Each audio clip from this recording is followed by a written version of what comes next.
Lep pozdrav tudi v mojem imenu in v imenu družbe HES. Hkrati pa zahvala obema ministroma za pravzaprav to iniciativo, ki je bila podana z strani obeh ministrstev glede današnjega sestanka. Projekt zaključevanja spodnje Save zasleduje 4 ključne cilje. Eno je to, prvi cilj je ta, da se veriga zaključi v energetskem smislu in omogoči delovanje tudi že zgrajenim hidroelektrarnam v polni kapaciteti in ne tako, kot je sedaj.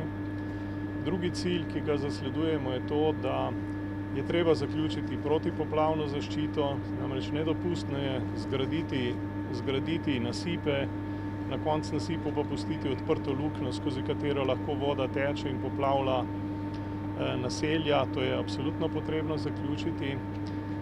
Tretji cilj, ki ga zasledujemo, ki je dolgoročen in ki se bo pokazal v naslednjih letih, desetletjih, je tudi ta cilj, da kontroliramo podtalnico. Namreč podtalnica povsod po Sloveniji upada in hidroelektrarne so pravzaprav edina pametna rešitev, s katero lahko podtalnico tudi kontroliramo in celotno področje vzdolž hidroelektrarnam ohranimo za intenzivno kmetijsko proizvodnjo, morda tudi za nekimi novimi produkti. In pa četrti cilj, ki ga zasledujemo na tem projektu, je tudi to, da omogočimo plovnost na tehle bazenih, zaradi tega, ker, poglejte, malo nižje dol je Mostec, je Brod, ki pravzaprav pri tako nizkih pretokih, kot so danes, ne more več niti obratovati zaradi padca oziroma zaradi upada reke Save.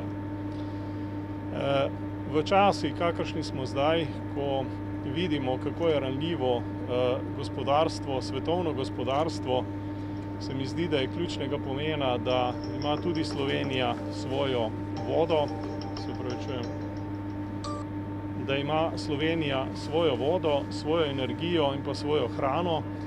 In te 3 zadeve so ozko vezane tudi na hidroelektrarno oziroma na take večnamenske projekte, kot je ta.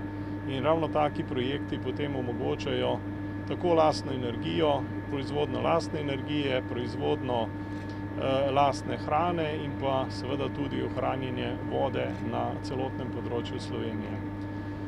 Mi smo prepričani, da projekt